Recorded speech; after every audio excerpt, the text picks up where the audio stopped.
në Ankara, por deri tani jehona e tij ka qenë në kufit më minimal, madje ka vetëm kritika dhe qortime që ç'është ky komunitet kot. Pra, nuk është se ky do të certifikojë zgjedhjet, absolutisht jo.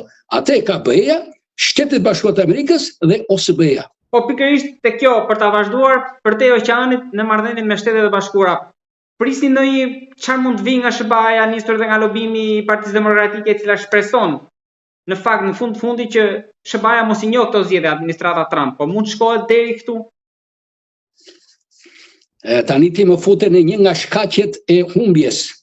Inshallah nuk është disfat e Partisë Demokratike në këto zgjedhje, lidhur me aspektin diplomatik, nuk po hyte brenda vendit, te mungesa besueshmërisë ndaj saj, ndaj liderit saj, pavarësisht nga fushata shumë aktive do thënë që e bëri, me programe, me alternative, Berisha me gjithë moshën, me thënë drejtën, shumë aktiv, me mesazhe, bëri një fushat vërtet moderne perëndimore.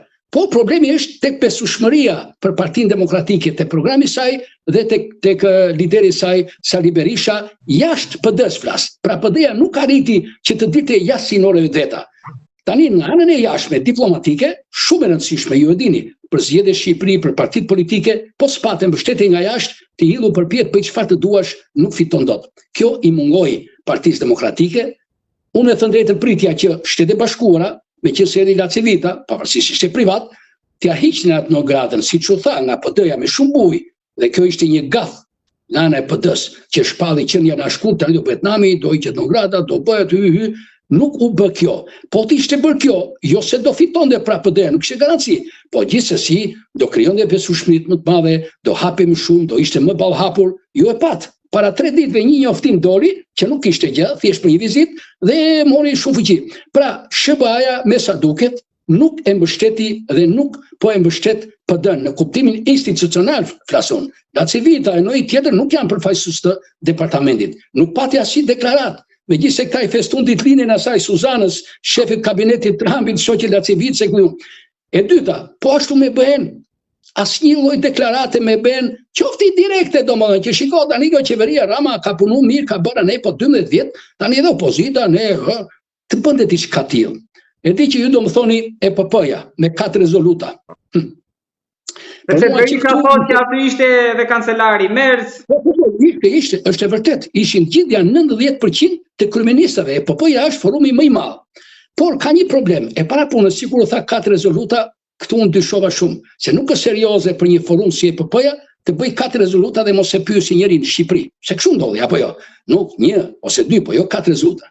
E dyta, i dashur pa, ka një problem këtu, që ta dini ju me qenë se unë me Evropën e kam habitatin tim dhe ka ikur gjysma jetës apo më shumë.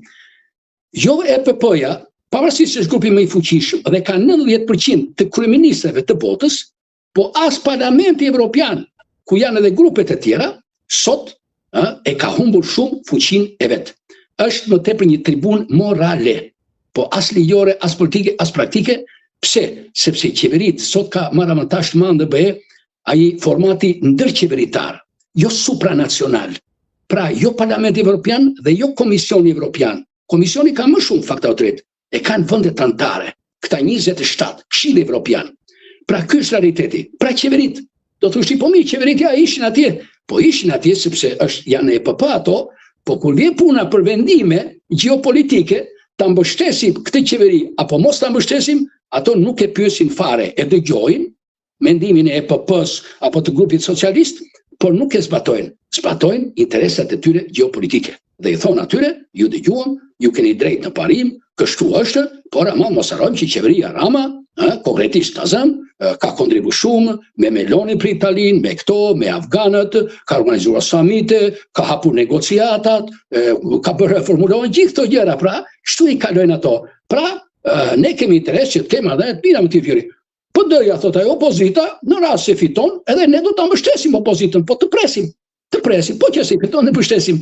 Po kështu dhe Amerika. Dhe dyta, e keqja me Evropën, ishte se ne, PD-ja, duke bërë parollën për Shqipëri madhështore, pra duke bërë me Trumpin, po dihet që Trumpi nuk është si Clintoni, edhe si Bideni, edhe si Obama, që e doni gjithë bota, Amerika. Ju e dini, Europa sidomos ka alergji, pavarësisht se po për një diplomaci shike, tani ta marrim me të mirë, ti thot deri daj se çfarë bëj. Po mirë nuk i vjen Evropës që ti deri afishohesh me Trumpin. Ndërsa Rama u afishua me atë parullën në Shqipëri në 2030, edhe pse egzageruar, edhe pse e tepruar, edhe pse unë jam i bindur që nuk do të realizohet 2030, por ajo i shërbëjë qëllimi sepse në fund tregon një vullnet të qeverisë, pavarësisht nga gabimet që u bën aty, por ai doli me mesazhin e BE-s. Pra fitoi BE-ja kundër Shteteve të Bashkuara të Amerikës, po ta marrë shumë. Pra që një gabim nga ana e PD-s, por ai e bëri këtë gabim duke menduar që do marrin mbështetje nga Shtetet e Bashkuara, nga Trumpi, gjë që nuk dolli dhe kjo i vuri minus plus non grata. Pra tha, po të ishte që non grata, as ajo nuk u hoq, kjo që një pengesë, një handikapat shumë i madh për Partinë Demokratike, të cilës ajo i kushtoi. Ky është qëndrimi ndërkombëtarëve tani, domethënë, dhe mos harroni një gjë. Sot BE-ja, Amerika gjitha nuk janë më nuk kemi 92-shin tash. Nuk janë më për ndryshim, po janë për status quo, janë për stabilitet. Atëre ne kemi mirë këtë qeveri këtu, thot, ç'po na duhet, edhe ai mund të jetë më i mirë, thot, ka ca gjëra të mira. Po ku i dihet ne të mbajmë të që kemi mirë, thot, ky na i ka bërë qefin neve, mirë jemi anete. Po që se populli do votoj, do fitoj Berisha dhe PD-ja, do shikojmë pastaj qëndrimet. Po ne s'kemi se përzjemi në punët e tjera. Dhe gabimi tjetër i madh i PD-s për mua është që ajo thoshte do rrezoj këtë diktaturë si në 92-shin. Shko, 92-shin që shumë e lehtë në krahasim me sot. Se 92-shin ishte gjithë Amerika, Evropa, gjithë bota, gjithë populli shqiptar ishte kundër diktaturës kaluar. Kurse sot nuk mund të themi, domethënë tani njëri mund thotë që është diktatura në këtë, po këtë bësh me një qeveri legjitime, kushtetuese, që po fiton për të katërtën herë, me gjithë problemet e defektet e korrupsionit e kriminalizuar, ato gjitha që njihen. Dakor, janë ato, po e ka thënë kryeministri Rama, nuk jemi më të mirë, po jemi më mirë. Ama kjo është metët alternativa më e mirë. Prandaj dhe bota Evropa sot, ku kemi Rusin, Ukrainën, Izraelin, Ballkanin, gjithë këto probleme nuk kanë qef më shumë për ndryshim siç kishin qef në 92-shin. Dhe këtu gaboi përsëri PD-ja, domethënë duke mohuar pothuajse gjithçka që është bërë nga qeveria e sotme. Nuk mund të mohosh gjithçka, janë bërë goxha gjëra të mira, ato duhet i pranoj, ti thoshte PD-ja. Të thoshte çka për vet ajo, siç i tha, shumë mirë bëre, ka kontribuar PD-ja për Evropën e këto, por ama jo ta kritikonte gjithçka që është për PD-ja dhe PS-ja dhe të kriminalizonte gjithçka, sepse kjo bëri që të humbasi një pjesë të mirë të elektorat. Ajo duhet të thoshte me gojë plot, ka bërë këto të mira qeveria PS-s, po i ka bërë 12 vjet. Dhe ka këtë kosto, po ti përmende. Turizmin, infrastrukturën, modernizimin, çeljen e kapitullit të negociatave, pavarësisht se me vonesë, mbledhjen e këtyre samiteve, qoftë komiteti politik, po duhet i përmendte ajo. Po ajo ndoshin gjuhë tepër antagoniste, çka i trembi zgjedhësit edhe tuajt, kështu që thanë më mirë statuohen me këtë që kemi. Ambasador, faleminderit shumë për këtë këndvështrim ndryshe të situatës brenda pas zgjedhjeve. Ishte kënaqësi për mua që komunikojmë bashkë dhe ju uroj gjithë të mirat, dhe të urojmë që e mira të bëhet. Faleminderit shumë.